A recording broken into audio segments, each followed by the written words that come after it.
Oke, Assalamualaikum warahmatullahi wabarakatuh. Anak-anak, kembali lagi dalam pelajaran sosiologi. Kali ini kita akan membahas tentang kelompok kepentingan di masyarakat. Ada dua topik yang kita bahas, yaitu ciri-ciri dari kelompok kepentingan. Jadi kalau kemarin kita sudah membahas kelompok sosial, sekarang kita akan membahas yang lebih sempit lagi lingkupnya, yaitu kelompok kepentingan. Dan yang kedua, kita nanti akan membahas tentang klasifikasi dari kelompok kepentingan itu sendiri. Oke, yang pertama kita akan membahas tentang ciri dari kelompok kepentingan. Ciri yang pertama dari kelompok kepentingan itu adalah kepentingannya sama di antara mereka. Jadi tujuannya atau kepentingannya sama, yang membuat mereka menyatu untuk berkoalisi membuat sebuah lembaga dengan nama tertentu. Artinya mereka bersatu membentuk suatu kelompok karena kepentingannya sama. Nah, setelah bersatu atau berkoalisi, akhirnya mereka memberikan label terhadap kelompoknya itu, atau memberikan nama, atau kita bisa menyebutnya nama sebuah organisasi atau nama sebuah lembaga, seperti itu. Itu ya, ciri yang pertama, punya kepentingannya sama, kemudian dilanjutkan dengan memberi label atau memberi nama dari kelompoknya itu. Selanjutnya, kelompok kepentingan itu adalah himpunan orang-orang yang tersistematis atas nama satu atau lebih keperluan tertentu yang sangat diperjuangkan. Jadi dalam satu kelompok yang sudah terbentuk itu terdapat sebuah sistematis atau sebuah runtutan kegiatan yang sudah disusun atas satu nama, yaitu satu nama kepentingannya itu. Yang ketiga, setiap kegiatan yang diselenggarakan pasti akan selalu mengatasnamakan masyarakat. Jadi mereka memilah-milah nih apa kepentingan yang ada di masyarakat, kemudian dipilih. Nah, disitulah nanti disampaikan kepada pemerintah.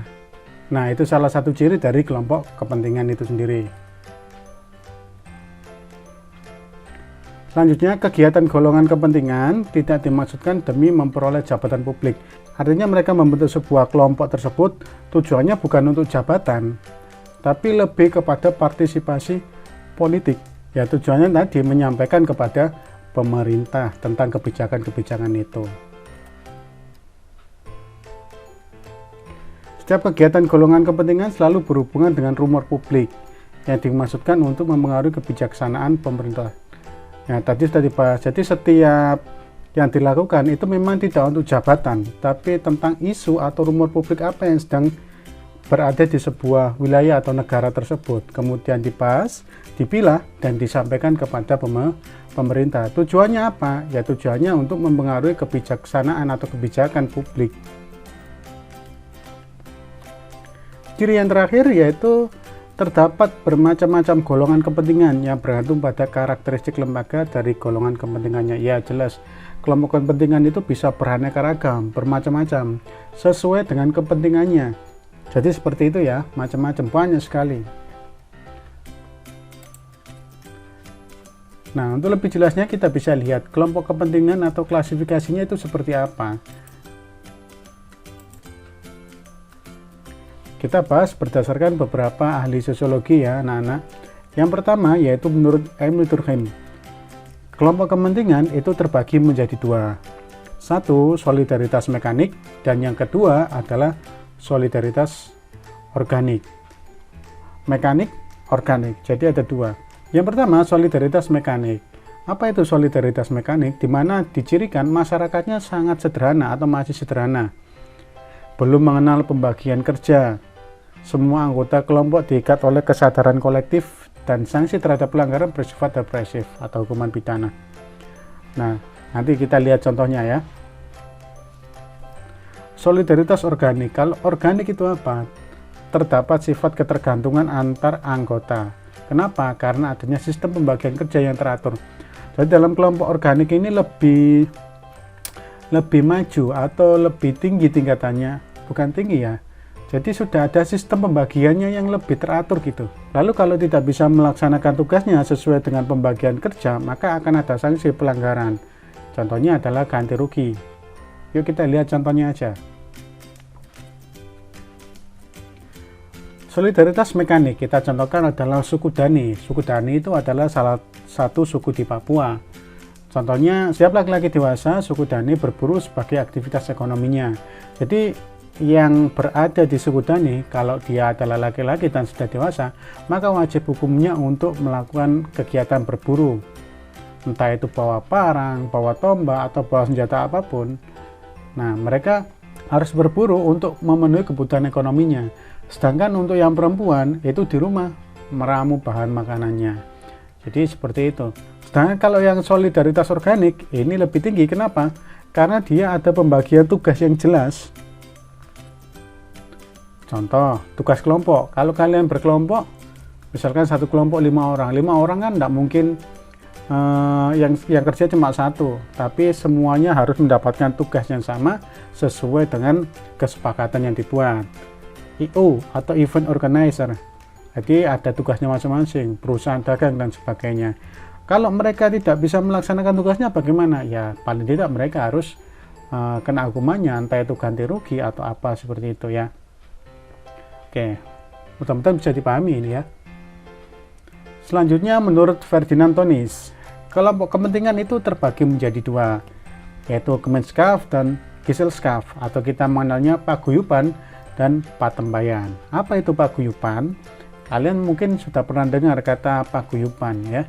Paguyuban itu adalah hubungan yang dilakukan baik antar individu maupun antar kelompok dan ikatannya kuat.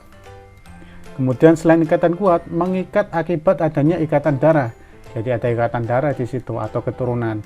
Ideologi maupun kesamaan daerah asal. Nah, tempat tinggal, kesamaan tempat tinggal itu juga bisa mengikat seseorang untuk membentuk satu kelompok. Ikatan darah atau ikatan kekerabatan adalah ikatan paling kuat karena didasarkan pada ikatan darah yang tidak terputus. Jadi seperti itu.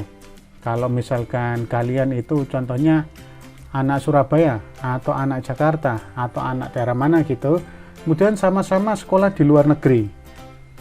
Sama-sama sekolah di luar negeri dan ketemu. Nah, karena merasa daerah tempat tinggalnya sama-sama dari Indonesia, misalkan sama-sama dari Jakarta, sama-sama dari Surabaya dan sebagainya.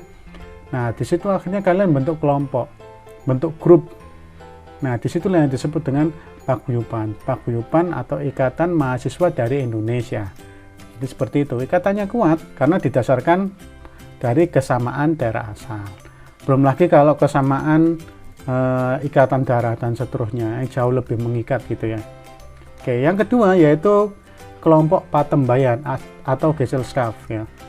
Suatu kelompok sosial yang terbentuk sebagai akibat adanya kepentingan bersama. Jadi terbentuk sebagai akibat adanya kepentingan bersama. Umumnya merupakan ikatan untuk jangka waktu yang pendek. Pendek nih. Kalau yang paguyuban jangka panjang, nggak tahu sampai kapan ya. Karena apa? Karena ikatannya lebih kuat. Kemudian bersifat formal, mekanis, ibarat kerja mesin. Contohnya, hubungan dalam dunia industri atau organisasi.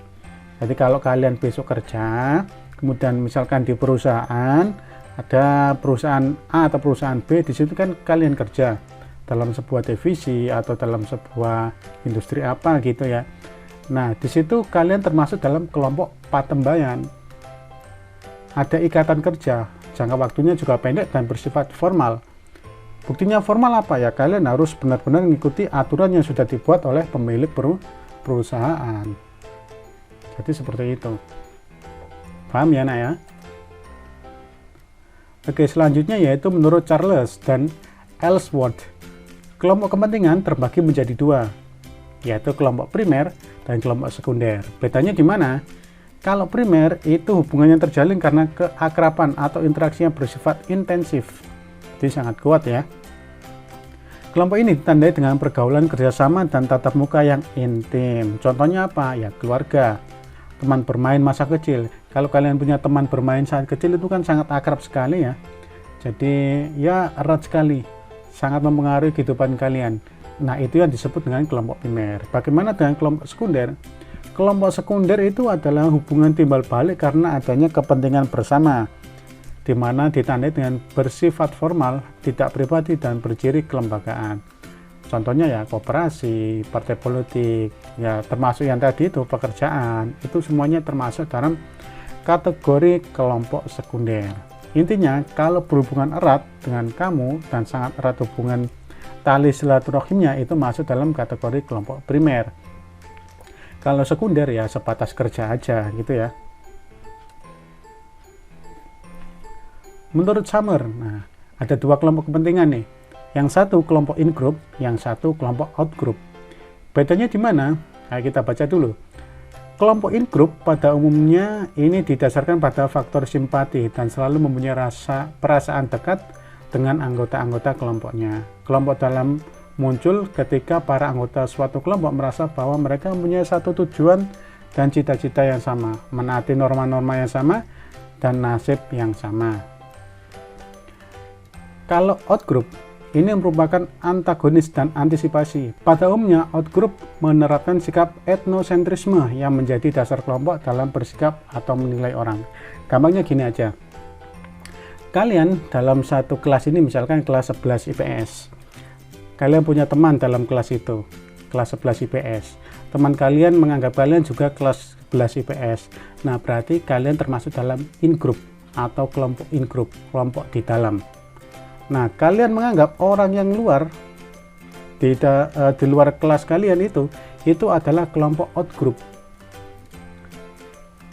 Nah, sebaliknya orang luar dia juga punya kelompok.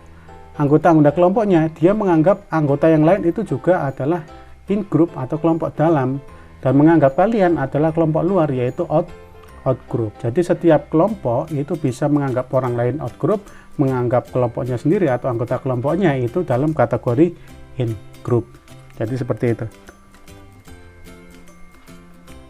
Terakhir ini menurut Surjono Surkanto, kelompok kepentingan itu terbagi menjadi 6. Didasarkan pada jumlahnya, hubungan sosial dan tujuan, wilayahnya, derajat interaksi, kesadaran kesamaan, dan derajat organisasi. Kita lihat contohnya. Kalau dari jumlah anggota, kelompok kepentingan itu kalau satu orang, ada ya kelompok kepentingan satu orang kalau menurut Surjono Surkanto ini,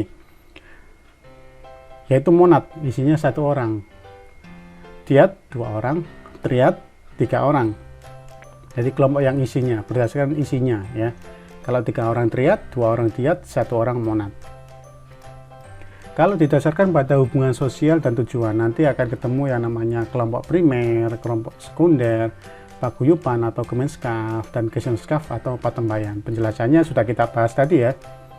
Kemudian wilayah, nanti akan ketemu komunitas, asosiasi, atau kerumunan. Yang seperti tadi, karena ada kesamaan wilayah, misalkan mahasiswa dari negara Indonesia, nah bentuk sebuah komunitas, bentuk sebuah kelompok atau paguyuban di situ, bentuk sebuah asosiasi, akhirnya terbentuklah kelompok dengan kepentingan tertentu. Yang keempat yaitu derajat interaksi, saling mengenal satu sama lain dan tidak saling mengenal atau memiliki hubungan akrab. Jadi kekuatan dalam berinteraksi, semakin kuat interaksinya maka derajat interaksinya tinggi, semakin rendah derajat interaksinya maka keakrabannya juga semakin rendah. Seperti kalian dengan teman kalian, kalau sangat akrab sekali kan interaksinya tinggi, kalau tidak begitu mengenal kan ya jarang ngobrol, jarang berkomunikasi, kan seperti itu. Kemudian kesadaran kesamaan tadi kita bahas, yaitu in group dan out group. Satu kelompok dalam, out group kelompok luar. In group merasa bahwa dia dan anggota yang lainnya adalah dalam satu grup yang sama. Out group bahwa orang lain tidak termasuk dalam kelompoknya. Terakhir yaitu derajat organisasi, kelompok yang terorganisasi dan kelompok yang tidak terorganisasi. Jadi ini hampir sama ya. Jadi ada kelompok yang sudah terorganisasi dan juga ada kelompok yang tidak terorganisasi. Tuh, semoga bisa dipahami ya anak-anak. Oke, ini tadi video atau materi pembelajaran sosiologi kita kali ini tentang kelompok kepentingan di masyarakat. Semoga bisa memberikan informasi yang jelas dan bermanfaat ilmunya. Kalau ada pertanyaan silakan tulis saja di kolom komentar anak-anak. Terima kasih. Assalamualaikum warahmatullahi wabarakatuh.